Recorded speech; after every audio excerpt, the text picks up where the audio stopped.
अपने प्रोडक्ट को लेकर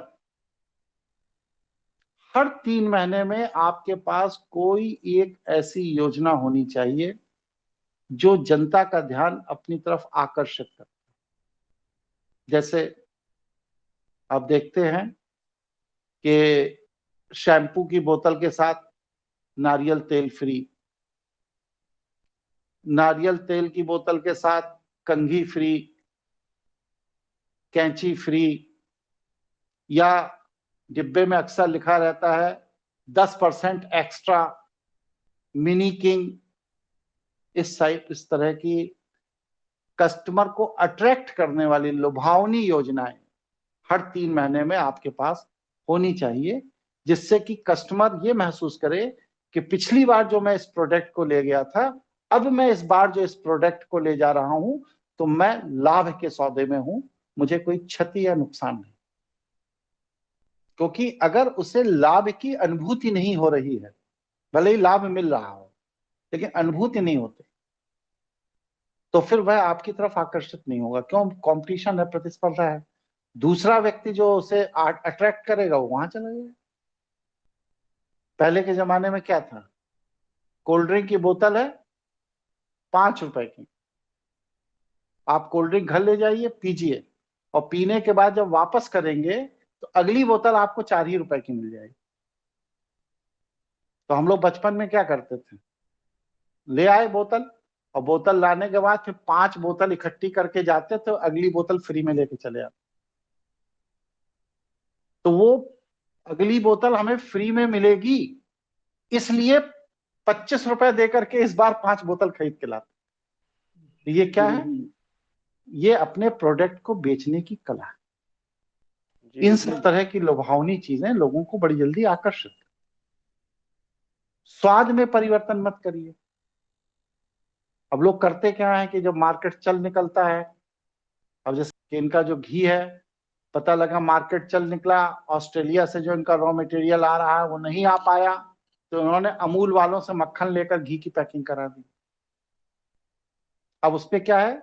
डिब्बे के अंदर घी का स्वाद बदल गया, क्योंकि अमूल के घी में नमक पड़ा रहता है, घी नमकीन हो गया। ऑस्ट्रेलिया से जो मक्खन आ रहा है जिससे वो घी बना रहा है, उसमें नमक नहीं होता। इसलिए हमेशा जो स्टैंडर्ड, जो स्वाद, जो टेस्ट, जो प्रयोग, जो भी एक मानक आपने बना दिया, उस मानक में कोई चेंज मत करिए। डाबर लाल दंत मंजन किसी ने किया है आप लोगों में से? पिछले 20 साल में उनके टेस्ट में कोई फर्क मिला आज तक? नहीं। अमूल का मक्खन आप लोगों ने खाया ही होगा जी, खाया।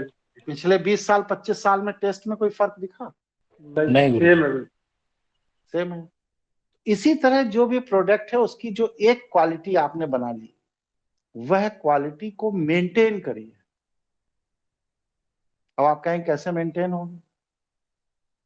मैकडोनाल्ड का बर्गर खाया है आपने? जी जी खाया जी। पूरे भारत में कहीं भी खा लीजिए, एक ही टेस्ट मिलेगा। क्यों? क्योंकि उन्होंने मानक बना रखे हैं कि हमारे यहां मैकडोनाल्ड में बर्गर इस तरह बनेगा, और जितने आउटलेट है उनके 60,000, सभी 60,000 आउटलेट पर एक ही तरह से बर्गर बनाया जा रहा है। इसलिए आप किसी भी आउटलेट पर जाकर के बर्गर खाएंगे, आपको मैकडोनाल्ड के बर्गर का टेस्ट वही मिलेगा जो दूसरी जगह खा के आए। ये क्या है? ये क्वालिटी कंट्रोल। इस तरह कोई भी चीज जो आप बना रहे हैं, जो जनता ने एक्सेप्ट कर ली,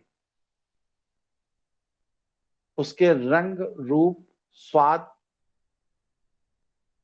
कोई परिवर्तन कभी मत करें।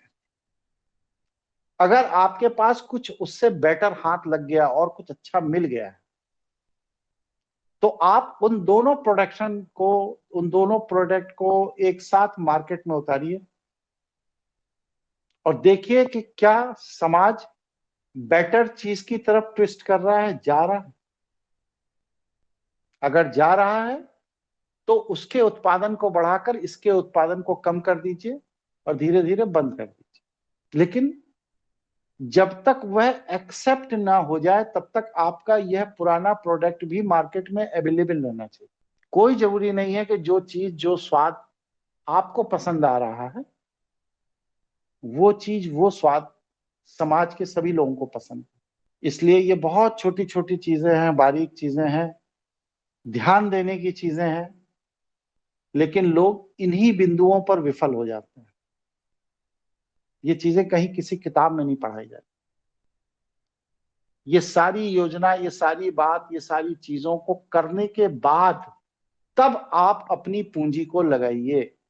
अगर आपने योजना नहीं बनाई है, प्रतिस्पर्धी को नहीं पहचाना है, समाज में छवि नहीं बनाई है, अपने प्रोडक्ट मटेरियल की क्वालिटी नहीं डिसाइड की है, कुछ नहीं किया है, आप अपनी पूंजी को मत लगाइए, नहीं तो वह पूंजी डूब जाए। अब आप लोगों को समझ में आया कि 100 में से 98 फैक्ट्रियां 3 साल के अंदर क्यों बंद हो जाती हैं।